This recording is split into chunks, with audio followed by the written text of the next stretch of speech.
John Arrow here with AinitCool.com, coming to you from the 2012 Austin Comic-Con. Had the chance to sit in on the Q&A panel for Michael Rooker and Norman Reedus, where they pretty much just shot the shit about The Walking Dead and riffed on the crowd and each other. So I'm just going to start off. What I would like to know, Norman, is this season particularly has had a huge increase in the amount of action scenes. So how has it been filming more intense action scenes than the previous seasons? Oh, it's exhausting, but it's fun. You know, the crossbow is like one of those instruments. You kind of go somewhere high and you pull out your bolts and you pick things off. When there's a scene that's written where I, would wipe out a bunch of people, it becomes like a math problem because you can't shoot an arrow, so you have to dry fire an arrow, but you have to load it on camera, drop it out of frame, pick it back up, dry fire it, pick up the arrow, stick it in someone's face, let go of it. I mean, it's like, you know what I mean? You got to load it, drop it out of camera, throw the arrow on the ground, pick it back. It's like, so those get confusing, but it's fun. Yeah, we love getting our hands dirty on this show. You did it quite well, dude. I remember that day, and I was very, very impressed. I didn't know you were that coordinated, actually. I'm really not, but but you were knocking it out there. Yeah, but then you see me going, God, fuck. Oh, I saw you cursing in between takes. You're like, motherfucker, son of a. One take Any I children actually in threw here? the crossbow. Yeah. I was like, ah. It's a semi-automatic crossbow. Yeah, we like that kind of shit. And Michael, are Yes. we going to be seeing Merle anytime I already soon? answered that. I just said yes before you asked the question. I knew what you were going to ask. Okay. Tonight, baby. It's a great episode tonight. All right. I know you guys probably have a lot of questions too, so go ahead and start lining up, and I will ask one more question. Bam. So if you had, you yourselves, had to survive a zombie apocalypse with one of the Walking Dead characters, who would you want to be your wingman? I'd take this guy. Without a doubt, this badass right here. Yeah. All right. Yes, my name is Jana, and I wanted to know if if there has ever been a strange place that a fan has asked to talk to you or to ask for your autograph. Where's the strangest place that somebody's asked you? Norman, your strangest place? I have a few. Well, just one, for instance. Somebody just sent me their boob, their removed breast. Yeah. Are you serious? Wow. Yeah, I use it as my phone cradle in my trailer. Okay. I was at one of these, and a girl stood up in the back, and she kind of raised her hand, and she walked all the way up, and she had a plastic bag with meat in it, with this oily stuff, and she goes, "It's squirrel." Oh my God. And then she goes, "I hunted it down with a shovel." Wow. That was weird. Wow, that blows me away. What about you, Michael? These really sweet girls from Japan come up with a water bottle, and they go, "Please blow." And I went, they sealed it up and took it back to Japan. That was pretty weird. Well, they just had their Chernobyl, so they need fresh air over there. And what about you, Michael? Oh. I know it sucks, but look at the energy. Look at what we're doing here. It's like, come on. God, that sucks. Anything else for you, Michael? What do you want to know? Anything crazy like that? I have nothing as great as that, blowing in the bottle. Oh, okay. I have, basic stuff like, can I get your autograph from the next door urinal? Yeah.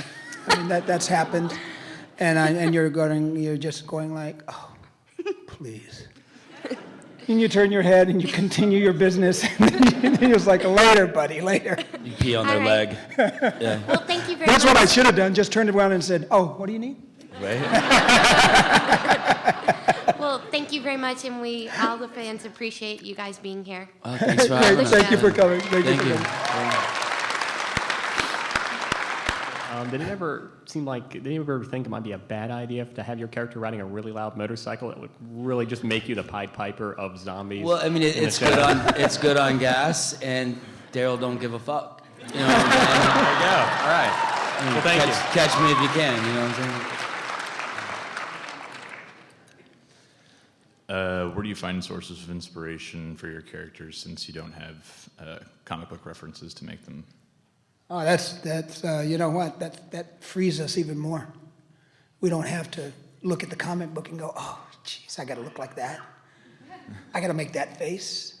Oh no, I think it really does it? It does, yeah. And you know, it's every scene is different. You find inspiration from your life. You know, just everything. So. Don't get serious on us, man. Yeah. I mean, you know, it's a weird question. It's like, you know, how do you get up in the morning? You know what I'm saying? So, you know, it's you know, it's all different. You know, it's like every other job. Sweet. Right on. Thank you. Hello. My question is, if you were to be in a real apocalypse or anything, would you take as many survivors as Rick does? God, no. Every mouth, another mouth to feed. Sorry, ain't happening. Also, Just the cute ones. Hi, guys. Hey. So I have a weird question to ask. Can you guys do an impersonation of each other? No. Please? Well, I could. Yeah. No, like Merle and Daryl. Merle and Daryl. I'll do you. I'll do Norman. Or yeah, this is Norman. Wait.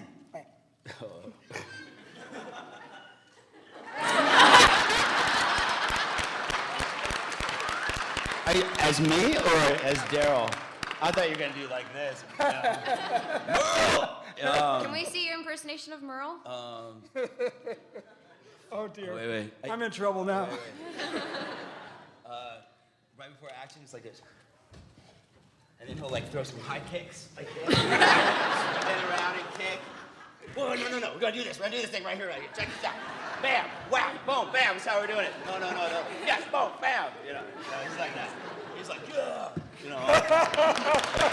Thank you. Full of energy.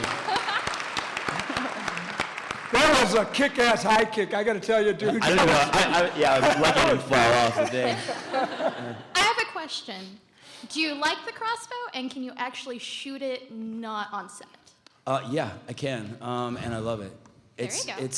It's a cool weapon. You know what I mean? And there's a lot of shows actually, you know, bouncing on my jock right now with that crossbow. I'm sorry, but I gotta tell you, you look really kick-ass with that crossbow, dude. I mean, you know, my mom could carry a crossbow and look dope. You know? But there's some other shows now, and I think like some of the characters have crossbows. I think something about the power went off in the world or something like that. Yeah. Revolution. Yeah. But yeah, I like it a lot. You know, it's you get handy with it. You can, you know, you learn how to do different tricks with it. If you're like, I ran through a doorway on one scene, and I clocked the side of the crossbow on the door frame and gave myself a black eye for a week. Oh, nice. Yeah, it's very, very graceful. And I think it's on camera too. Like, but yeah, I like it. It's a cool weapon. Yeah, but like I said before, it's one of those you pull out, you know, your bolts and you pick things off. So. Well, thank you. I don't shoot a crossbow. I'm sorry. I have a compound, and usually people who shoot compounds and recurves are, I don't know. I don't want to say this, but they poo-poo people that shoot crossbows. Because crossbows are for people who don't have the strength to pull it. Not my brother, though. That's a whole different deal. I pull it every day, bro. Right on. Thank you. Yeah. Hi, guys. Hey. My question's for Michael. When I was 14, we went through the horror section of our movie store and went to A to I don't Z. care. Okay. Go ahead, I'm sorry. It's all right. Well, we saw Henry, Portrait of a Serial Killer, and it's one of my favorite movies. I was wondering how you prepared for the role of serial killer Henry Lee Lucas, and if you're worried how the movie would be perceived upon release. There is no preparation needed. And I never give a shit about what people think or how they're going to perceive the project that I'm doing or the role. But I don't want you to misunderstand. There was really nothing written on that subject that really turned me on, that really helped. The only thing that really assisted me as the actor was a real-life video of Henry Lee Lucas being interviewed by Texas Rangers after he'd already been captured. And that was kind of cool because I was just checking out his body language, pretty much. I don't even think I could hear the dialogue. It was just a camera from the ceiling, and I could see how he sat, what he did with his hands, and the attitude of the interrogator, and how he responded to that, which was very cool, and that helped a lot. You did a great job, sir. Thank you. Thank you. I had a question for Michael. Did you know that you were going to be coming back after the little you were in season 1, or did they hint at all, or? They always hint. They did? But they never tell. Okay. And so I did not. I didn't know until later in season 2. Okay. And now, but the way you get as a fan, I'm a fan of the show too.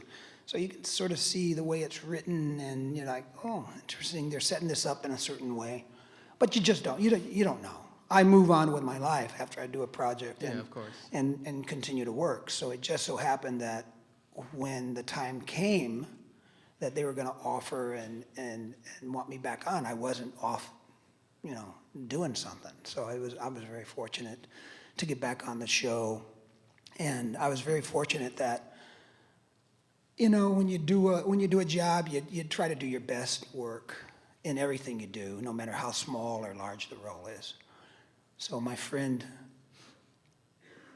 took out her stopwatch one time, and she pressed play, and it came up with 7.5 minutes. So from the beginning of The Walking Dead until tonight when I show up again, I've been on the show for 7.5 minutes. So shit has happened.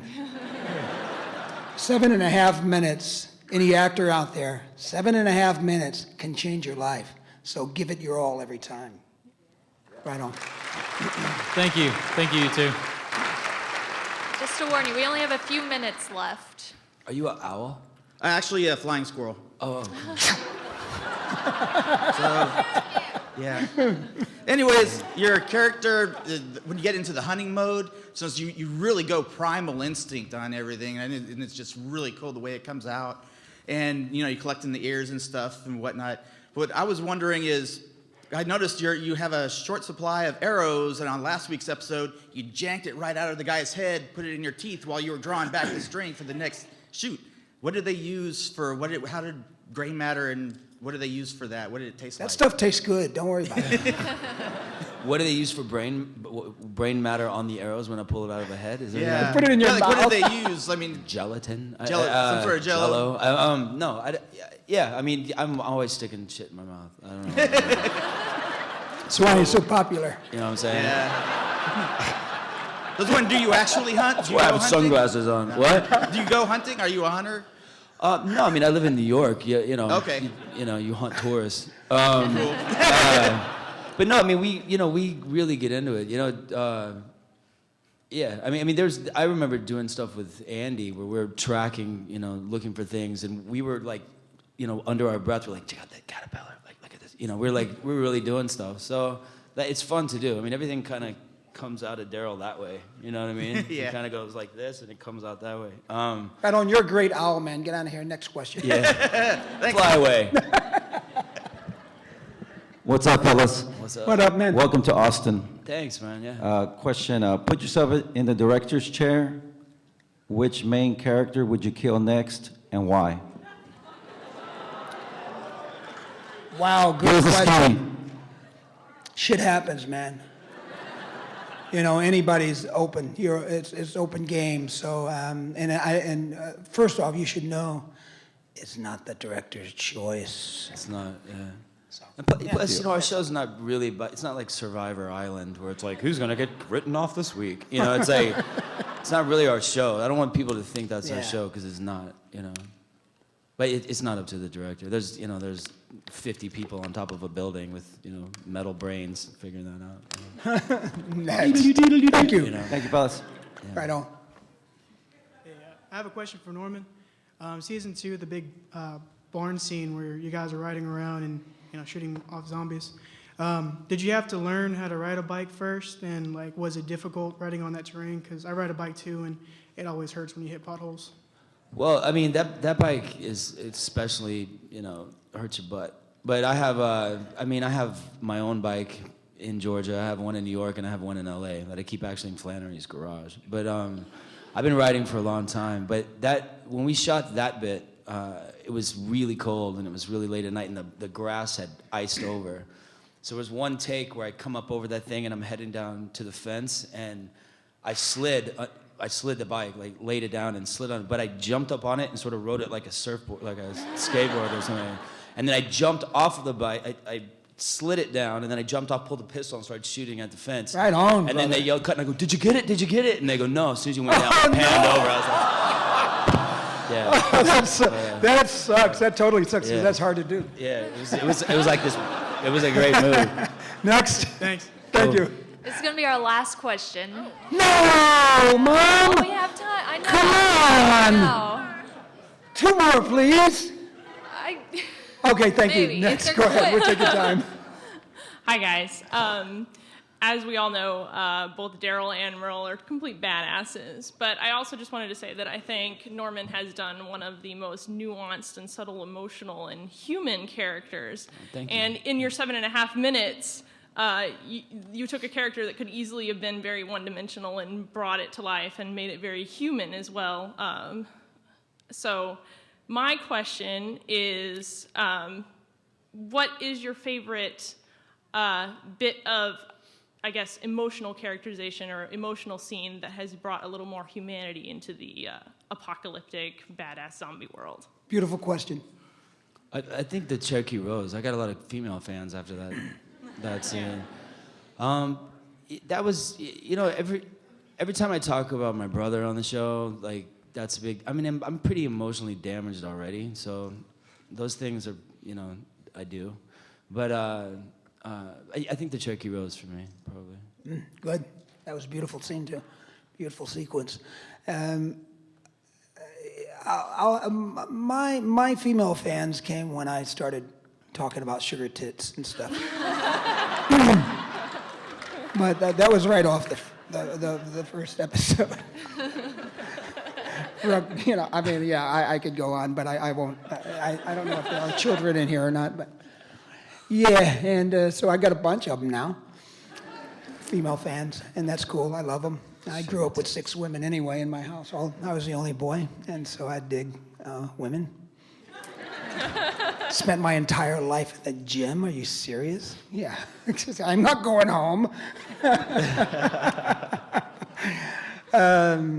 The rooftop scene, that 4 minutes for me was by far some of the most beautifully written material that I have ever had an opportunity to do, bar none, from day one of my career. So, thank you, Frank Darabont. Absolutely. Fuck yes. Thank you. Yeah, absolutely. And that is all the time we have. They're going to kick us out. Thank you, guys. Thanks for coming. Let's give them a round of Thanks for applause. having us.